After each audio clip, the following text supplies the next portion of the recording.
Good evening, ma'am. Kaygumba masum khangniseba kanagadaba haidar. Aikoigi imungda negative energy yamna layba adagi aigi tofam lafam khangdaba sadagi black magic adagi kano kase ngakthoknabagidamagta sigi sagol amubagi khugase yamna kanabaniba sigi pose sagol amubagi khuga negative energy protection yini ko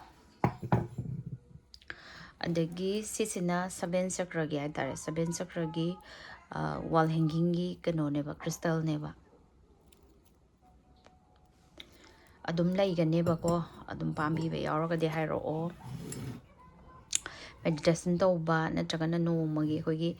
chakra je alignment ohenge haragadi sigi posi bam adi kan hold tor meditation tauba dum yaeba aduga sisina mo kogi kano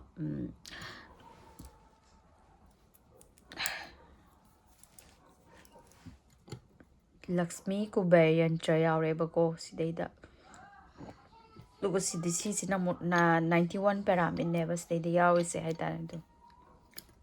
91 pyramid sise kai kana ge haba matamdane cosmic energy singse moina akoigi yumda natragana aigi kano singda haitare business ki mapamda kaida ko mokoina cosmic energy singse attract tawba ngamba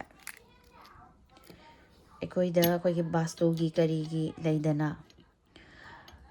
adi bastu gi kara kano tawba impact leiba ko pura direct mak bastu gi kano tawe haibadi nate adubu adugi energy do kharadi karangi makai de ngak thokpa ngamba ko aduga sisina turtle se akoigi Chinese astrology da haidare feng shui da turtle se akoigi money gi kano oina puyeba spiritual animal haidare ne paisa la pusalaknabagi haidare aduga Hindu mythology da su hadi samudra manthanna nama leidana samudra na kano da akoigi lai singa hingsaba singa akoigi kano tawba matamda Lakshmi kari kara adai kano kase samudra dagi phawlakhi haidana leidana adugi matamduda turtle sisu Lakshmi ga loinana kano tawki haitare aduduna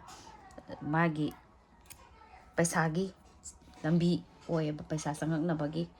sumaina leibaneba sigi pose thambada aikoigi business tawba mi ngai adagi